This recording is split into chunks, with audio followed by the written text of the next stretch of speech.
Hello friends, in the previous video you have learned that how arrays works, how to declare them, how to initialize them, and now we'll be explaining all that with the help of a program. So let us first declare one array. An array is declared by first defining its data type and then the array name and then inside the square bracket the size of array. Let's say it is 5. Then how to supply elements to this? So if I write A0 is equal to 3, then in the 0th position element 3 will come. Likewise, if I write A3 is equal to 13, so in the third position, that is third index, 13, this element will come. So this is one way. Another is you can directly write the elements inside the flower brackets here itself.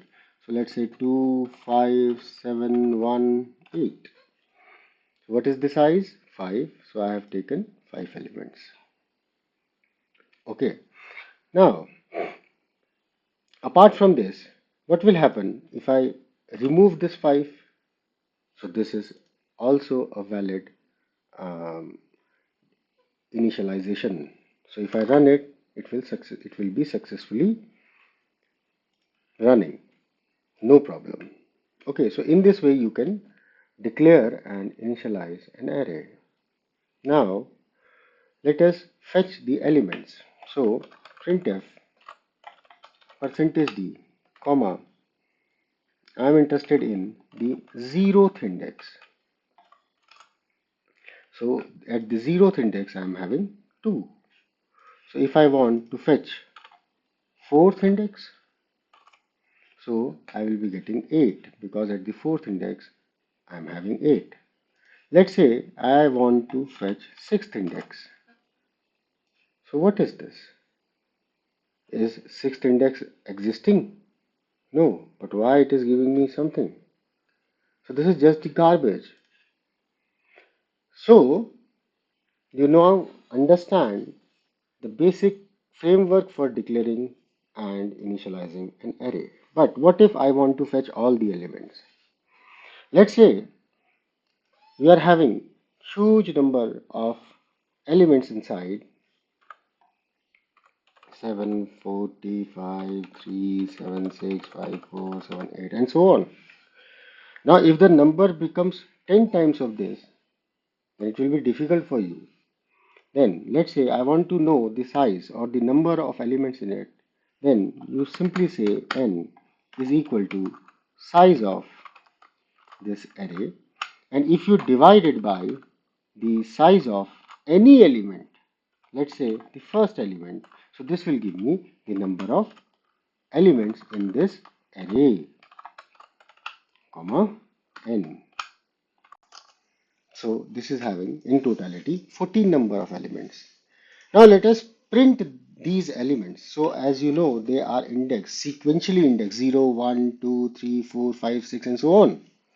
So we can use a counter. So for int I 0, I less than the number n and then I plus plus, and then what I'll be doing is I will be printing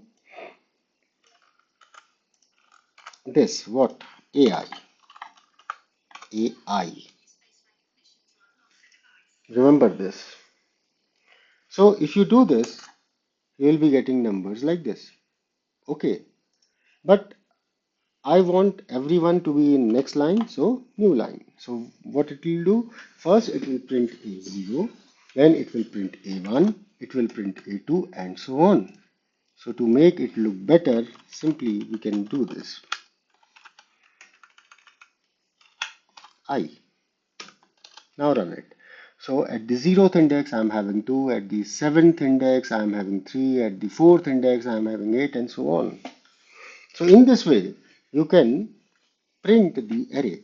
Not only this, if you are having an array, let's say I'm having one array, I'm declaring one array of size, let's say 4, then what I can do is I can supply the elements to an array using a loop because that is index 1. So let us supply the elements. So I will be starting from 0 and ending at 3. So it is less than 4. So enter ith element. So let us say, let us write here, enter the element at index. So here this will come, and then scanf, as the elements are going to be integers, so percentage d comma, where I have to pass the element at the ith index of that a. So a I. Okay, so in this way you will be in a position to supply the elements, and then this is array printing. So let me write here mm, data entry to the array or initialization of array, and here I am printing the array. Let us run it. This is having some problem, n is undeclared. Okay, previously we were having, so now it is 4, so it should be 4. So enter the 0th index, let's say it is 10. Enter the element at first index, let's say 2. Enter the element at the second index, let's say 3. Enter the element at the third index, let's say 7. So that's all, because we are having 4 elements. So that's why index is going from 0 to 3. So then it will just print. So 0th index 10, first index 2, second index 3, third index 7, and so on. So in this particular video, you have learned about supplying data to an array, initializing an array, and as well as printing the elements of an array.